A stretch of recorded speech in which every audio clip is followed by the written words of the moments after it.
Contase que hai tempo, pero non tanto. Os contos de medio sempre empezan así. Hai tempo, pero non tanto, para que penses, ai, non me podes. Pois hai tempo, pero non tanto, había un home parvo, daba medo o parvo que era, porque era parvo. Nunca pensaba as cousas dúas veces, era parvo de tonto, de que non daba, Era tan parvo ese home que un día recibía unha carta na que dicía que entraron a casa no medio do monte e dixo, genial, alabou, vendeu todo o que tiña e foi ao monte sen pensar dúas veces.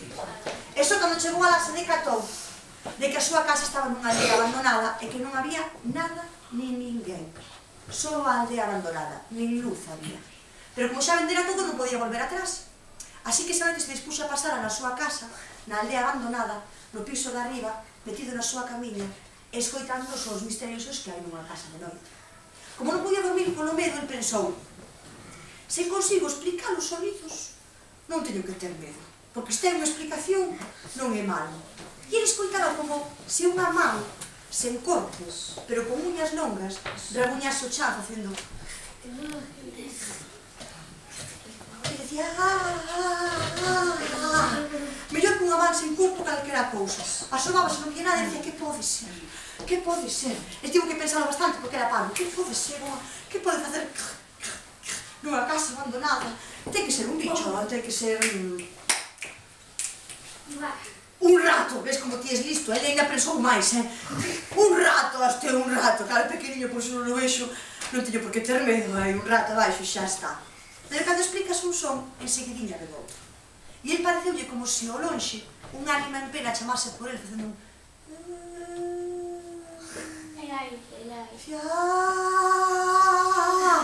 Pode ser o aire, pero xa que estaba cos bichos, dicía, non ten por que ser o aire, ni un ánima en pena, isto pode ser o lobo.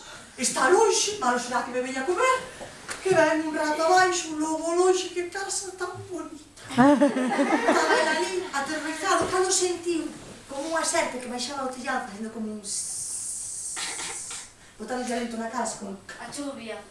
Dicía, isto pode ser a chuvia, pero non lle caía auga.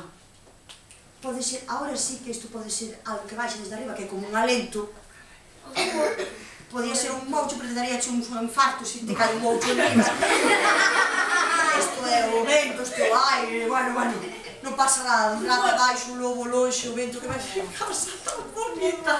Estaba ali aterrorizado, cando de repente, no medio da noite, cando a noite era máis escura, el sentiu como se alguén petase na porta de abaixo. E ele pensou, isto o vento non é... Isto unha árbore tampouco, porque petaba, estaba isto é... non, tampouco que non tiña, isto non é un animal... O casero. E que pasa se que alguén, sexa quen sexa, chama a miña porta nesta aldea abandonada, cando a noite é máis escura? Para que lle abra? Quen é o guapo que vai xa mirar que é? E dixo, o guapo é un son, que chame o que queira. Pero que a noite seguinte, cando máis escura era a noite, volveron petar. E a noite seguinte tamén. Así como a noite dixo, o guapo teño que ser eu, que aquí non hai ninguén máis. E reuniu o valor que tiña e saiu da súa cama, a escuras. E atravesou o seu cuarto, a escuras. E puxo a man na porta do seu cuarto e abriu-na, a escuras.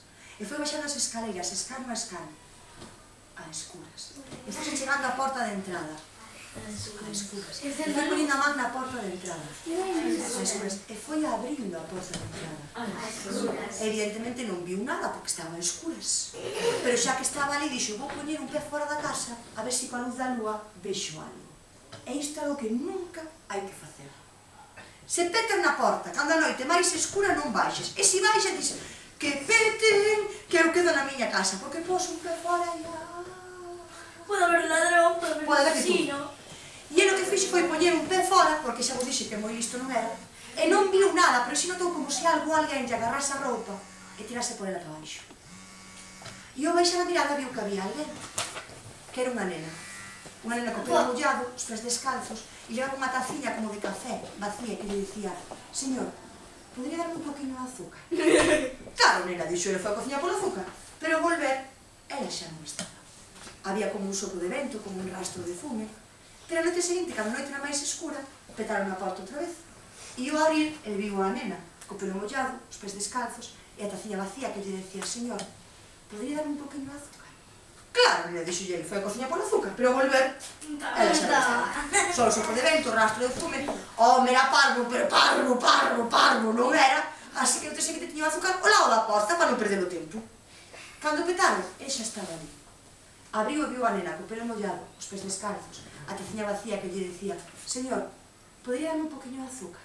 Claro, nena, dixo el, virouse para coller azúcar e ao volver, ela xa non estaba. Só o sopro de vento, o rastro de fume, xa vos dixen que era moi parvo. Só a cuarta noite dixo, teño azúcar nas masas e non perdo nada de tempo. E esa noite xa estaba co azúcar nas masas cando petaron na porta. El abriu, viu a nena co pelo mollado, os pés descalzos e a taciña vacía que lle decía, señor, podría darme un poquinho de azúcar? Claro, nena, dixo el, e quedou mirando fixamente para ela mentre botaba o azúcar na taciña. Pero entón sentiu como se algo lle pisase o pé, mirou a ver que era e faz chas. Nesa momento de distracción era desaparecida. Pero ese estaba pensando noutra cousa, que o que lle pisaba o pé era o azúcar que ele estaba botando na taciña. E ele pensou, se boto o azúcar na taza e o azúcar cae directamente no meu pé, poden pasar dúas cousas. Ou que a nena veña todas as noites con a taciña furada que xa lle vale a chavala, ou que a taciña directamente non exista. Así que a noite seguinte estaba ele ali, esperando sen azúcar, pero con moitos nervios. Cada noite a máis escura, petaron na porta. El que xa estaba ali, abriu. Viu a nena co pelo mollado, os pés descalzos e a taciña vacía que lle decía, señor, podría darme un poquinho de azúcar? E ela chegouse a ele con moitísima dozura preguntoulle, neniña, e ti non estarás morta? Sí!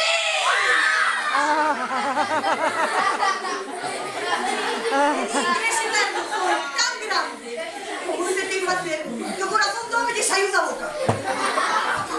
Que a rapaza agarrou o corazón e levouno con ela ao inferno, que era onde en realidade aquela neniña procedía. E colorín colorado, este bonito corazón.